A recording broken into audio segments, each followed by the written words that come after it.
Ladies and gentlemen, this is internet personality Vangelus, and I'm going to head straight into the first release of Sentinel's re-edit line, the Bleeding Edge Iron Man suit. The re-edit series appears to be, in short, the armor of Tony Stark as re-envisioned by Chemical Attack, the designer behind some of my all-time favorite Sentinel experiences. Did I buy this figure more so for that over my fairly casual Iron Man fan interest? Maybe. Possibly. Yes. All I've done as far as research on the Bleeding Edge source design is a Google image search, but this figure appears to pay a load of respect to its parent artwork, if I was looking at the right artwork. Of course, there are some liberties taken in the process of quote-unquote re-editing the suit, but the palette and color placements look pretty well in line with the comic book design, and the sculpt is this gorgeous slim silhouette evoking multiple layers of form-fitting future tech around Tony Stark's body. If you stare at his waistline and shoulders, you'll see a touch of gappiness for the sake of posability, but I am very impressed, and doubly so at his paint job. Metallic red and gold is cleanly slathered all over the Bleeding Edge Iron Man, slick and shimmering from every angle. There are also a bunch of matte pale blue spots of light picked out all over the place, except for the eyes and chest. If you pop a panel off of Tony's spine and flip the switch beneath, a single dot on the back of his head lights up hardcore bright, along with his eyes and chest. The LED function is blazing blue and deliciously piercing. I just worry about the on-off switch. It is tiny and feels very fragile. Oh, and some test batteries are included, pre-installed in the figure, so you can hit the lights right away and enjoy the glow as soon as you bust the box open. I don't know what the charge is like on these, or if it's even uniform across the board, but mine have been working fine for a couple of weeks. I mean, I don't leave them on for a couple of weeks at a time, but you understand what I'm saying. By the way, re-edit has gone for a very weird 1:10 scale, resulting in a roughly 7.5 inch tall Iron Man that probably doesn't fit in with any of your major figure displays. Unless you're a big-time SIC collector. They look kinda sorta alright next to a re-edit Iron Man, albeit in a much different aesthetic. I guess if you turn all the lights off and just see their silhouettes and, like, his light-up eyes, it might work a bit better. Oh, Chemical Attack, what goodies have you brought me today? So let's start unpacking this. Number one, don't pull up here or here on this joint or that joint, because there's electronics and you'll mess them up.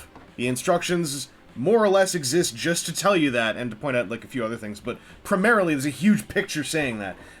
His head is on, okay, so his neck, the base of his neck is on a ball socket joint. Then his head is on another ball socket joint.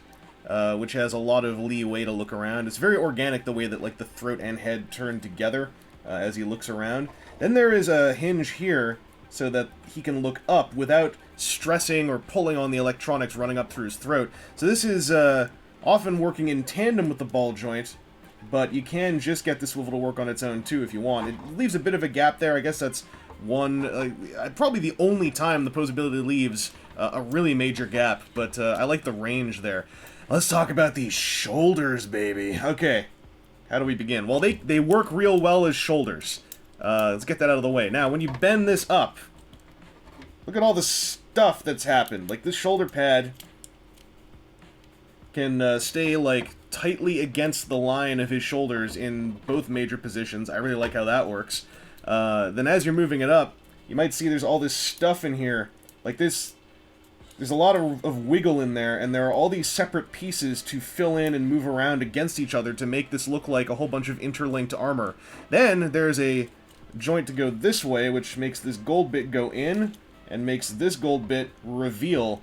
And this all just works in this wonderful, marvelous tandem. Like, don't go too violent on this, because you might scratch the paint if you're banging these plates together too much, but I really gotta share, like, look at all that goodness in there. Thank you, Chemical Attack. There's also a Bicep Swivel, which is nice and tight. There's a double-jointed elbow, which curls up real well. The wrists are Fig-Arts-style wrists, so it's like a pin disc joint with a peg going in there and in there. So you also can get a bit of this going on, and as you're doing that, this wrist flap can move to stay tight against the knuckle in two major positions. And you can rotate this around as well. You can rotate this little joint around as well if you want to have his fist tilting up and down rather than in and out. But I don't understand why you'd want to do that. Just that works against the wonderful little wrist flap there. His torso is full of joints. There is a ball socket joint here. Don't pull up on it, because that will wreck the wiring of his electronics. And then the range on this is huge, and it reveals, you know, some stuff here. It's great. And then there's another ball socket joint down here, along with a hinged piece on the front of his belly, so he's got some more wiggle at his waistline, and then when you bend this forward, that little plate sucks into his stomach. And back here, you can reveal a little bit more stuff down there inside his butt and tailbone area. His hips have got some more stuff going on. Let's do this in, I guess, a logical order. His hips are able to get into view in shot and then move forward and backwards. They can't go too far backwards, only about that far. So that maybe is a bit of a weakness. His butt plate is quite solid. Moving them forwards, you can see, will make these belt pieces slide up slightly. They can actually come up and out from behind his codpiece. And generally, you don't want them to do that, because then they're going to start scratching around. But pretty much, they are somewhat loose for the sake of big-time leg posability. He's also got these hip skirts on the sides of his hip armor that are pretty good at flowing with the posability, but as you can see here, sometimes they can get jammed under this, and that's pointed out, I think, in the instructions. So if you're moving this up and you feel resistance, stop, make sure this is up, and then move that up and get that down on top. There's also a thigh swivel, which admittedly does not go like all the way out, so you can't have him like doing a straight up like poop squat, but you can get enough stuff happening here. And the real fun is when you see how you're moving this up, right? Moving his leg out, that this panel's getting like sucked in there, or this chunk basically is getting sucked in there. On the underside, check this out. There's like another panel moving to reveal some more detail. It just feels so organic, like all these interlinked moving parts. Like part of what you're paying for on this guy is that assemblies like this hip assembly, and then assemblies like this shoulder assembly. Like these are, I would assume, somewhat finely assembled. Like they can't, I don't imagine these can just be like slapdash together. There's probably some kind of additional level of quality control to ensure that like half these things do not just like snap themselves to pieces when you start moving them around. I don't know, this is a bit of an assumption on my part, but that stuff, especially this little plate in here, makes me so happy. And then the double jointed knee totally sucks together like this. There's just like a, you know, a play artsy kind of coil of flex being displayed, but on the back you can see there's a panel here that, as it bends, it sucks into the shin to make room for his thigh to curl up tightly against his shin. Finally, he's got feet. They are on, like, basically a ball socket joint connects the whole assembly down here, and then another ball socket joint connects here. So there's like a ball socket joint here, and then a ball socket joint here, and then a toe joint. And so between those two ball socket joints, he's got a lot of ankle posability, but this is the weird thing. He very naturally stands when his feet are, like, when this double ball joint thing is totally mounted forward like this. And I find that looks kind of weird, because I prefer the way it looks like this. But his feet are not very flat. They've got all the sculpting down here, and they've got two surfaces to stand on, and I guess the one disappointment I've had is that I found it is surprisingly easy for this guy to lose his balance, because he doesn't really have a flat standing base. The soles of his boots are so uneven that, like, they'll stand, you know, well enough if you just put him down and press down on them. Like, he's not gonna fall over overnight, but he's definitely a little bit wobbly no matter what you do. I've messed around with this guy a whole lot trying to get a solid standing base, and it just isn't happening. That is, like, my one problem with the posability. I'm sure that, you know, your mileage may vary on all these interlinked moving parts and how sometimes they might bump together when you're messing around, especially with his hips. But I feel like that's part of why you're getting this guy, is to see all this interlinked engineering working as you're doing something as simple as moving a leg. Like, I feel like that's kind of the draw to the whole re-edit line, is just seeing like this crazy chemical attack engineering at work in the palette of an Iron Man suit. And I really like it!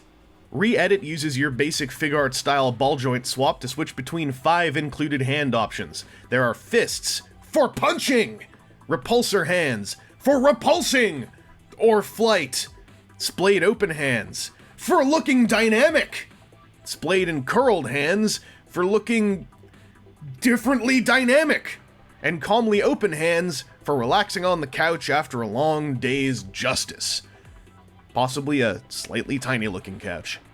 The Bleeding Edge suit has also got repulsor laser sword thingies, which require bracelets to be installed within the wrist assemblies before adding the blade parts. I feel alright with all the extra bits, as permanent blade slots might have interfered with the look or range of the wrists and their posability.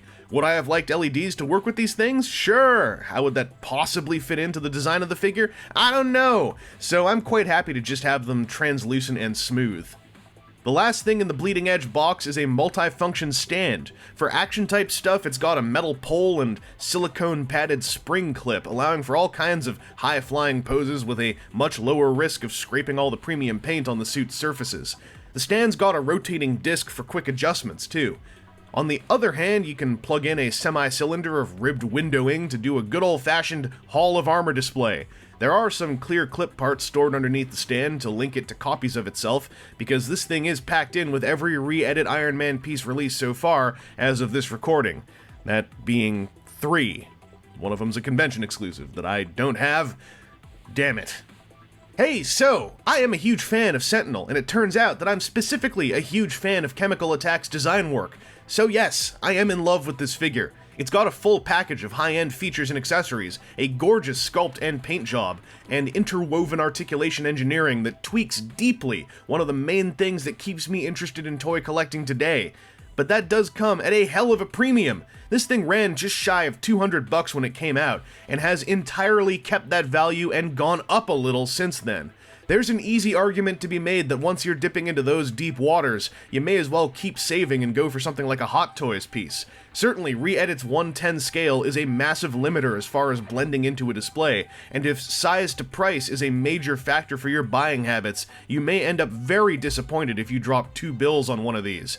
Also, Bleeding Edge is a fairly light figure for his size, as he's almost entirely plastic. Die-cast components didn't show up until the second entry in the Re-Edit series.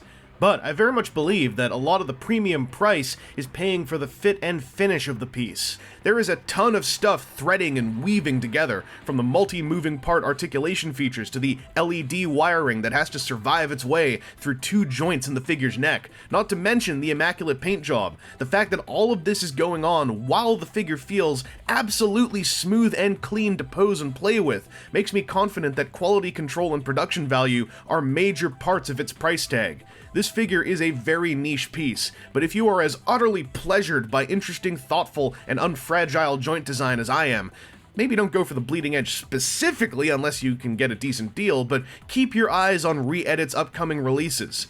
Anyway, this has been Internet Personality Vangelus, and this is the part of the video where I say that I bought the Re-Edit Bleeding Edge for a small premium off eBay shortly after getting my hands on the figure that came after it, because that experience was so goddamn wonderful that I felt immense regret at missing out on the Bleeding Edge when it first released. Extremis awaits.